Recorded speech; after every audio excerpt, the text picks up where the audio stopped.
اعلیٰ حضرت فرماتے ہیں سیدی ماں، پہلی ماں، کہف امن و امان، حق گزارے رفاقت پہ لاکھوں سلام۔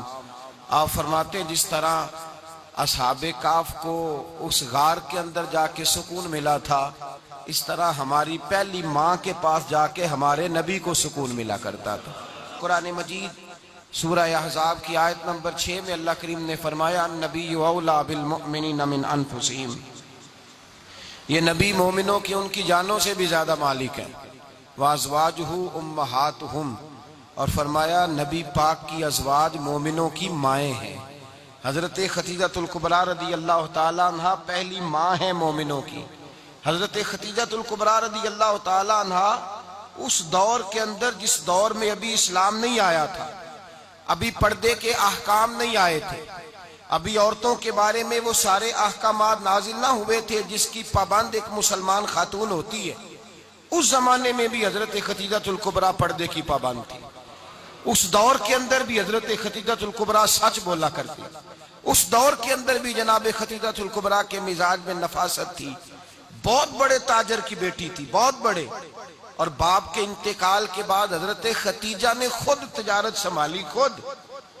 یہ کیسی تاجرہ ہے جو کبھی گھر سے باہر نہیں نکلی، یہ کیسی تاجرہ ہے جنہوں نے کبھی جا کے کسی آدمی کے ساتھ گفتگو نہیں کی، یہ کس قسم کی تجارت پیشہ خاتون ہے جو کبھی مارکیٹ اور بازار نہیں گئیں، لیکن مکے میں جن کا مال سب سے زیادہ بکتا تھا وہ حضرت خدیجہ الکبریٰ ہے۔ وہ کسی شخص کا تعین کرتی، کہتی سرمایہ میں لگاؤں گی، محنت تو کرے گا، اور وہ ڈیل بھی جب ہوتی نا اس شخص کے ساتھ گفتگو ہوتی تو وہ بھی ڈائریکٹ حضرت خدیجہ نہ کرتی، بلکہ آپ کی ایک خادمہ تھی حضرت نفیسہ، بعد میں وہ مسلمان ہوئی، ان کی ذمہ داری ہوتی، وہ خاتون جا کر اس آدمی سے گفت و شنید کرتی۔ حضرت خدیجہ کا مال لے کے لوگ جاتے مکے میں، جب سب لوگوں کا نقصان ہوا نا جس سال، جناب نفیسہ کہتی ہیں جس سال سارے مکے والوں کا مال ڈوب گیا، حضرت خدیجہ کو اس سال بھی اللہ تعالیٰ نے 11 گنا نفع عطا فرمایا، اس سال بھی بڑا نفع دیا، حالانکہ تجارت کے ساتھ نہیں، ابتدا اسلام میں۔ اور پھر عجیب بات یہ ہے کہ 2 دفعہ شادی ہوئی، 2 دفعہ بیوہ ہوئی، 2 دفعہ شادی ہوئی، 2 بیٹے تھے حضرت خدیجہ کے۔ نبی پاک صلی اللہ علیہ وسلم سے قبل آپ کے 2 بیٹے تھے، ہند اور حالہ، دونوں مسلمان ہوئے، دونوں حضور کے صحابی ہوئے۔ 2 شہزادے تھے حضرت خدیجہ کے، 2 دفعہ پہلے شادی ہوئی، دونوں خامد انتقال کر گئے، عرب کے بڑے بڑے، اور حضرت خدیجہ بنو قریش میں سے ہیں، 3-4 نسلیں اوپر جا کر ان کا خاندان نبی پاک صلی اللہ علیہ وسلم کے ساتھ مل جاتا ہے۔ حضرت خدیجہ کا 2 دفعہ نکاح ہوا، آپ بیوہ ہو گئیں، دونوں دفعہ خامد وصال کر گئے۔ بڑے بڑے مکے کے سرداروں نے پیغام نکاح دیا، حضرت خدیجہ خاموش رہی، نکاح نہیں کیا۔ لوگوں نے بڑی وجوہات بیان کی، الگ الگ باتیں لکھی۔ شیخ محقق شاہ عبدالحق محدث دہلوی فرماتے نہیں، اصل بات اور تھی۔ عرب کے اندر سال کے بعد عورتوں کا ایک میلہ لگتا تھا خانہ کعبہ کے پاس، صرف عورتیں اکٹھی ہوتی تھی، میلہ لگا ہوا تھا۔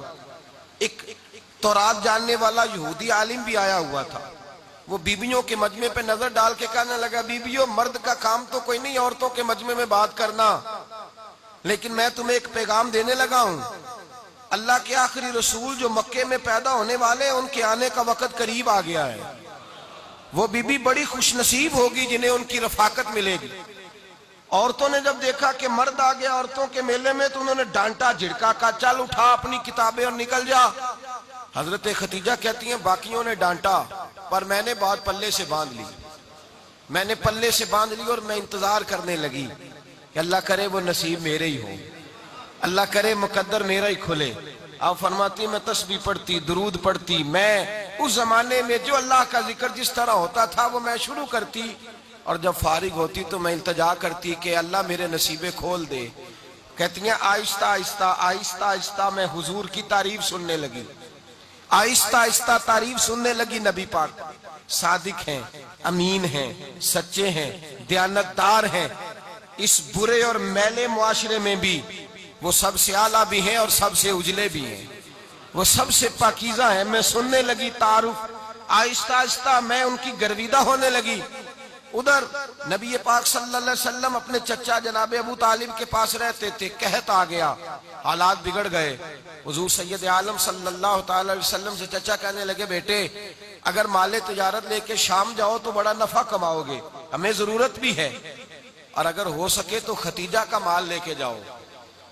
حضرت ابو طالب نے کہا ہو سکے تو سیدہ ختیجہ کا مال لے کے جاؤ۔ نبی پاک نے کہا چچا میں نہیں کہوں گا کسی سے جا کے، میں نہیں کہتا کسی سے جا کے، جو میرے نصیب میں ہوگا میرا رب خود عطا فرمائے گا، میں نہیں کہوں گا۔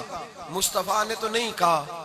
حضرت ختیجہ رضی اللہ تعالیٰ عنہ کہتی ہے میں نے خود اپنی خادمہ کو بھیجا، میں نے کہا جا کے پوچھو تو صحیح کہ میرا مال قبول ہوتا بھی ہے کہ نہیں، پوچھو۔ نبی پاک صلی اللہ علیہ وسلم سے پوچھا، حضرت ختیجہ کی خواہش ہے کہ آپ مال لے کے جائیں، حضور نے قبول کر لیا۔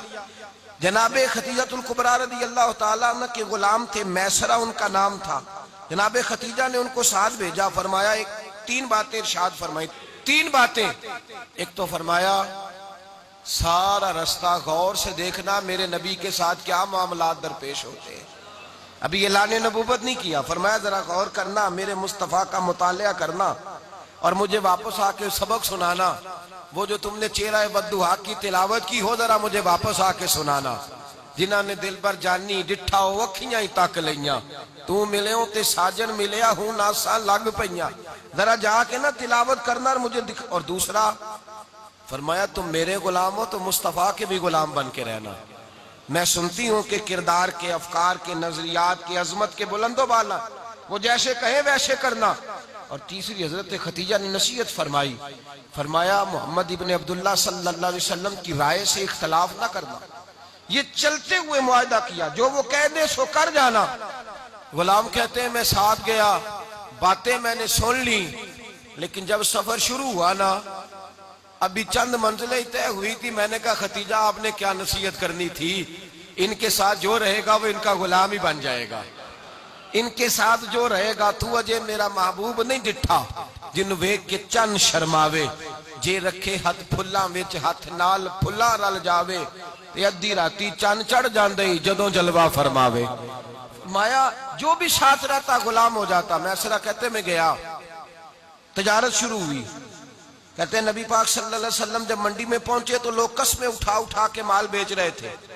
اللہ کے محبوب جب گئے نا تجارت کرنے تو ایک آدمی کہنے لگا چلو معاذ اللہ بتوں کے نام تھے لات و منات، کہنے لگا لات کی، عزا کی، منات کی قسم اٹھاؤ۔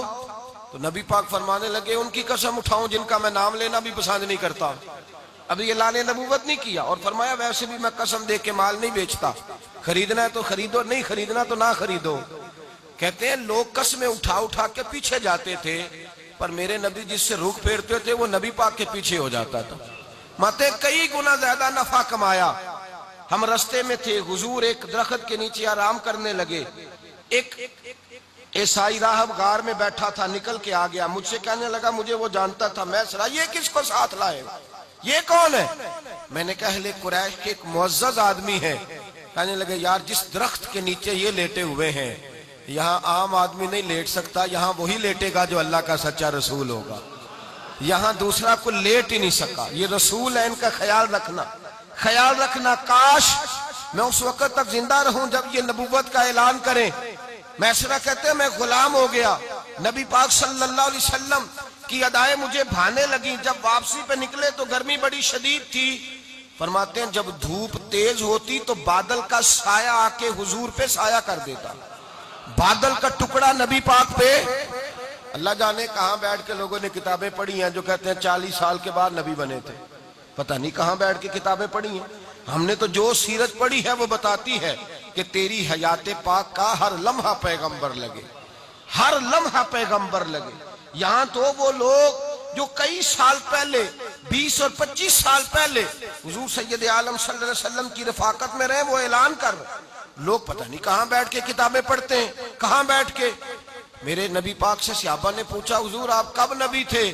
فرمایا ابھی آدم کی مٹی گوندی جا رہی تھی، ابھی آدم کی مٹی گوندی جا رہی تھی، میں تب بھی اللہ کا رسول تھا۔ میرے بھائی نبی رحمت سید عالم صلی اللہ علیہ وسلم کے غلام حضرت ختیجہ کے غلام کہتے ہیں واپس آیا، اور پہلے بھی کئی دفعہ حضرت ختیجہ کا مال گیا تھا، بڑے نفع آئے تھے، پر جو نفع اس سال آیا وہ پہلے کبھی نہیں آیا تھا۔ کہتے ہیں مجھ سے حضرت ختیجہ کی سہیلی بھی بیٹھی تھی، میں بھی آ گیا، اور جناب ختیجہ کی سہیلی کہنے لگی چل مال کے بارے میں کچھ بتا، کتنا بکا؟ میں نے کہا مال چھوڑو، مصطفیٰ کی سنو۔ اور پھر کہتی چلو ٹھیک ہے، بادل سایہ کرتا تھا، چلو ٹھیک ہے، تم سے راہب نے پوچھا تھا، یہ صحیح ہے انہوں نے تیری سارے رستے بڑی خدمت کی، تیرا بڑا خیال رکھا، پر یہ بھی بتا تجارت کیسے ہوئی؟ تو میں سرا کہنے لگا زندگی میں نے بھی ساری گزار دی ہے، پر اس رسول کے ساتھ 4 دن ہی گزارے ہیں، حد ہو گئی مجھ سے، اور کچھ نہ پوچھو، اور کچھ نہ پوچھو، آ میرے دل آمنہ کے لال کی باتیں کریں، اور کچھ نہ پوچھو، بس ذکر ان کا چھیڑیے ہر بات پر، اور چھیڑنا شیطان کا عادت کیجئے، بس مجھے حضور کے تذکرے بیان کرنے ہیں، ذکر مصطفیٰ کرنا ہے۔ حضرت ختیجۃ الکبریٰ بڑی متاثر ہوئی، کہتی ہیں مجھے درجنوں لوگوں نے پیغام نکاح دیا تھا، پر میں نے سنی نہیں تھی، میں نے نفیسہ کے ہاتھ پیغام بھیجا، میں نے کہا میری عمر 40 سال ہے، ان کی 25 سال ہے، اور میرا احوال اور طرح کا ہے، وہ شہنشاہ ہے، جا کے پوچھو تو صحیح، بھلا میں قبول ہوتی ہوں؟ پوچھو۔ نفیسہ کہتی ہیں میں آئی تو وہ خاتون جن کے لیے لوگ بڑے بڑے قریش پیغام دیتے تھے، پیغام لے کے آئی، تو رسول پاک نے عجیب رنگ بیان کیا اپنی سیرت کا۔ جب میں پہنچی میں نے کہا ختیجہ نکاح کرنا چاہتی ہیں؟ نفیسہ کہتی ہے میرا خیال تھا کہ کوئی اور ہوتا تو کرسی سے اٹھ کھڑا ہوگا، فوراً کہے گا اچھا جلدی کرو بات کرو۔ جب میں نے آ کے کہا نا نفیسہ، کہتی ہیں میں نے عرض کی کہ حضور ختیجہ نکاح کرنا چاہتی ہے، تو نبی پاک نے میری طرف دیکھا، فرمایا وہ کہتی ہے کہ تم کہتی ہو؟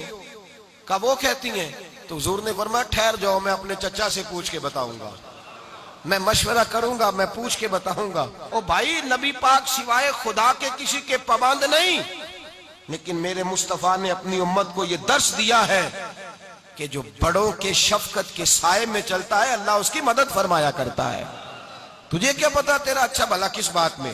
کہا نکاح کرنا چاہتی ہوں، فرمایا چچا سے پوچھ کے بتاؤں گا۔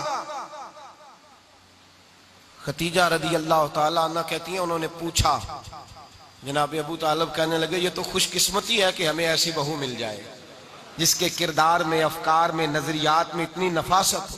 مصطفیٰ کریم کے ساتھ نکاح ہوا، قربان جائیں۔